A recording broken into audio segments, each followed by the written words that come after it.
I'm driving the 2024 Hyundai Santa Fe for the first time, and this is a drastically different vehicle than its predecessor.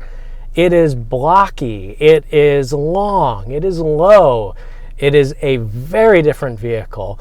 And you may think, oh, it looks like the new Lexus GX, or, oh, it looks like the Land Rover Defender. Good company to be in. But really what I see is they've given the Santa Fe the Ford Flex effect. And that is not a knock. We love the Ford Flex. We wish it was still around. And you know what?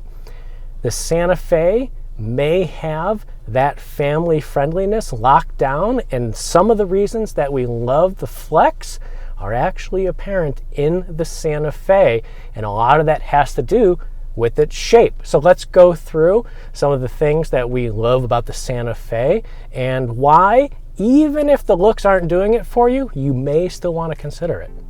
There are two versions of the Santa Fe. One is the XRT Off-Road that is lifted and has larger diameter tires. What most people will be buying, however, is just the regular Santa Fe. And it's actually quite low to the ground, even with all-wheel drive.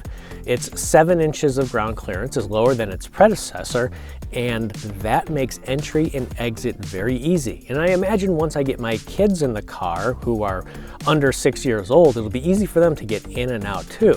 And that's not the case with something like the Lexus GX. Once you're inside, it's clear that this shape has benefits for passenger comfort because there are now standard 3 rows of seating and nearly as much passenger volume by the specs as the larger Hyundai Palisade.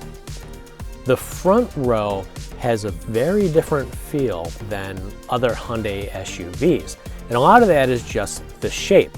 First of all, you have great visibility, and all the windows are tall, including the windshield, so over both shoulders you have really good visibility.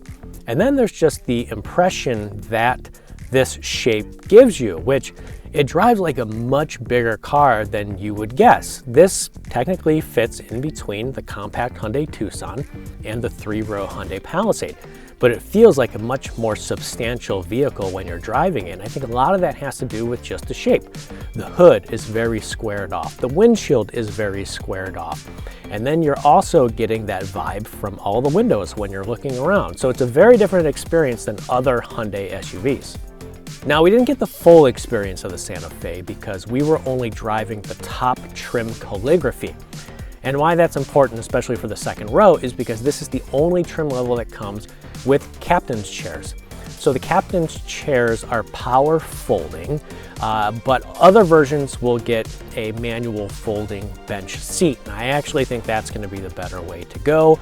I found the power seats cumbersome to fold, especially if you are giving access to the third row or using the full cargo area. Yes, it's nice that there are power folding switches in the cargo area, but when you're on the side of the vehicle in those back doors, it's a bit slower than I would like to have that fold or to fold and give access to the third row. Now, on to the third row, which is really interesting because you would expect something that's a little bigger than compact and a little smaller than something like the 3-row Palisade to have a third row that's more of a jump seat or an occasional use third row. But I actually think there's a lot more usability here than you would expect. Now, my knees were highly elevated off the ground because the seat was so low to the floor, but I had a lot of headroom, and legroom was certainly manageable because of that squared off shape. And perhaps more importantly, there are lower latch connectors on both rear seats as well as tether anchors on the back. So if you needed to put a booster seat or a child safety seat back there, you can accommodate it in both seats in the third row. Where the Santa Fe's shape really pays off is in cargo room, because most SUVs, the roofline will slope down and that cuts into cargo room. Well, the Santa Fe's cargo area is very square, which gives you a lot of room, and it's also really great with how big the cargo opening is. It's much wider and taller from top to bottom than the previous Santa Fe, and that lets you fit a big variety of items. Home Depot weekend warriors will love it.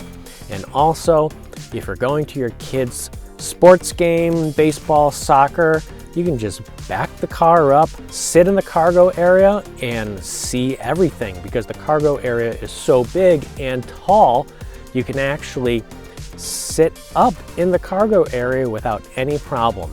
And that's pretty rare for something this size, that is that in-between size between a compact SUV and a proper 3-row like the Palisade.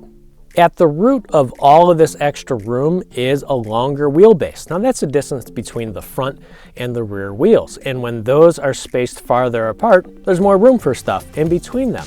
And that pays off in room, but that also pays off in the benefit of improving ride comfort. And the ride quality of the Santa Fe is really good. And that's impressive because I was driving the top calligraphy trim level that has 21-inch wheels.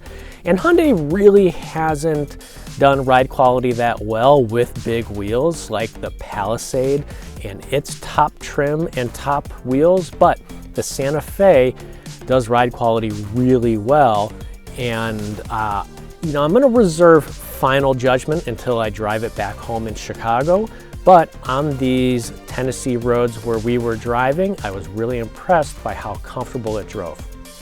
There's more to like in the Santa Fe simply than a lot of passenger room and cargo room, because there are some slick features that I think families will really like.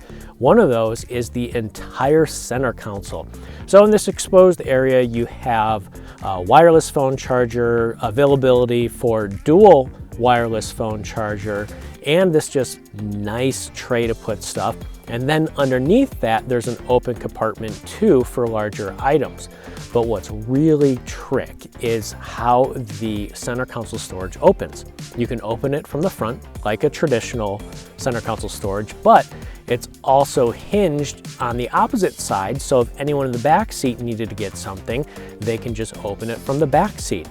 And there's more. There's this little compartment on the back side of lower near the floor that opens up, and it's kind of like a trash can. You put a plastic bag in there, you can put junk in there, and I know families will love that because it's something I would appreciate when I'm hauling the family, and there are all sorts of straw wrappers and granola bar wrappers and basically anything that ends up on the floor you can put in there. Would really appreciate that on the next trip I take with a family. The Santa Fe calligraphy I was testing was $50,000, and that's the top trim level. But you're gonna get a lot of what's great about the Santa Fe even at its $35,000 starting price with front wheel drive.